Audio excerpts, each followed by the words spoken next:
चल गए हमला दवा ले आवे आ दवा ले आके हम तो एगो दुकानी पर चाय पिए लगनी तो वो कहलो का तू तो घरे तार हो गई। एकदम बम्बैया सेट जैसा सीन था, इमोशन से भरपूर। सर जी एक बार आप देवरिया के मैयल थाना के श्रीनगर गांव का ये सीन देख लेते, कसम से आंखों से आंसू ना निकल जाए तो कहिएगा जरूर। गनीमत रही कि अब तक राम गोपाल वर्मा की नजर इस कहानी पर नहीं पड़ी, वरना एक ट्रेजिक स्टोरी बॉलीवुड में बनने से कोई रोक ही नहीं सकता था।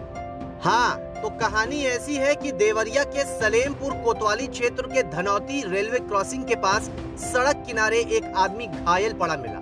कुछ लोग उसे उठाकर CHC सलेमपुर अस्पताल ले गए। डॉक्टरों ने मुआयना किया और उस व्यक्ति को मृत घोषित कर दिया। दूसरी तरफ इस बात की जानकारी कुछ लोगों ने श्रीनगर गांव में जाके दी।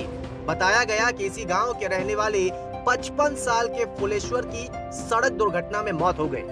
गांव में मानो मातम पसर गया। फुलेश्वर का बेटा रविंद्र राजभर भागकर अस्पताल पहुंचा। डेड बॉडी देखते ही उसका दिल बैठ गया। उसने पुलिस के सामने अपने पिता की पहचान कर ली। घर पर फोन करके बताया कि अब फुलेश्वर इस दुनिया में नहीं रहे। घर वालों का रो रो कर बुरा हाल था। लोग समझा रहे थे कि होनी को कौन ही टाल सकता है। उधर दूसरी ओर पुलिस ने भी राहत की सांस ली और पंचनामा कर लाश को पोस्टमार्टम के लिए भेज दिया। गांव में अंतिम संस्कार की तैयारी शुरू हो गई। कफन भी खरीद लिया गया, बांस भी काट कर दरवाजे पर रख दिया गया। लोगों की भीड़ जमा हो गई। कोई रो रहा था, कोई दिलासा दे रहा था, सब एक दूसरे को समझा रहे थे। लेकिन जनाब, असली क्लासिकल सीन तो अभी बाकी है। ऐसा क्लाइमैक्स कि हॉलीवुड वाले भी चकरा जाए, शर्लॉक होम्स के डायरेक्टर भी सोच में पड़ जाए कि इतनी ओरिजिनल स्टोरी यूपी में है, मैं बेफिजूल हॉलीवुड में बैठा हूँ। यूपी में फिल्म सिटी बन रही है, वहीं किस्मत आजमाई जाए। दरअसल हुआ ये कि गांव से थोड़ी दूर पर किसी ने फुलेश्वर को चाय पीते हुए देखा। देखते ही बेचारे के हाथ पैर फूल गए। डरते डरते वो उसके पास गया, बोला, भाई तुम्हारे अंतिम संस्कार की तैयारी चल रही है, हितनाथ सब आ गए और तुम यहाँ चाय पी रहे हो। बेचारे फुलेश्वर की तो हालत ही खराब हो गई। तुरंत वहाँ मौजूद एक शख्स ने वीडियो कॉल किया और घर वालों की फुलेश्वर से बात कराई। वीडियो कॉल पर फुलेश्वर ने हाथ हिलाकर सबको यकीन दिलाया कि वो तो जिंदा है। तब जाकर सबको यकीन हुआ। चल गए हमला दवा ले आवे आ दवा ले आके हम तो एगो दुकानी पर चाय पिए लगनी तो वो कहलो का तू तो घरे तार हो गई।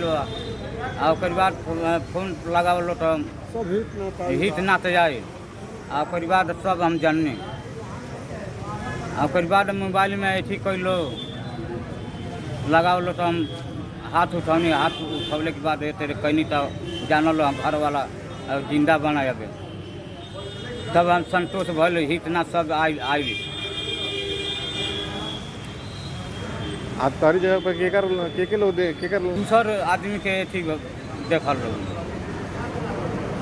सकल बेटी जुटी क्या होती ना जो मरे हैं वो हमसे बोले थे। वो 4 फुट के, वो हम 5 फुट के बनी। और बस इस खबर के बाद गांव में लोग रोने के बजाय ठहाके लगाने लगे। माहौल बिल्कुल बदल गया। लेकिन बेचारे पुलिस अधिकारियों की मुश्किल बढ़ गई। अब उन्हें ये नहीं समझ आ रहा कि आखिर वो लाश जिसकी पहचान फुलेश्वर के तौर पर की गई वो है किसकी। 19 फरवरी को थाना सलेमपुर में 108 एम्बुलेंस द्वारा एक व्यक्ति को हॉस्पिटल पे दाखिल किया गया। कुछ देर बाद उसके परिजन वहां पहुंचे और उन्होंने उस व्यक्ति की पहचान मेढ़ा राजभर निवासी थाना मैल के रूप में की। इस आधार पर डॉक्टर साहब ने मेमो थाने पर भेजा, जिसके आधार पर पंचायतनामा भरा गया। पंचायतनामा भरने के बाद डेड बॉडी पोस्टमार्टम के लिए भेजी जा रही थी कि इसी बीच में रास्ते में किसी ने बताया कि जिस व्यक्ति के नाम से पंचायतनामा भरा गया है वो व्यक्ति जिंदा है। अतः उस पंचायतनामा को रोक करके दूसरा पंचायतनामा भर करके 100 पोस्टमार्टम के लिए भेज दिया गया। उस 100 की भी दूसरे दिन शिनाख्त हो गई है। जो व्यक्ति थाना मैल के ही ग्राम अड़िला का व्यास शर्मा है। इसमें परिवार वालों द्वारा एक गलत शिनाख्त की गई, जिसके आधार पर डॉक्टर ने गलत मेमो थाने पर भेजा। इस संबंध में जांच करा करके विधिक कार्रवाई कराई जा रही है।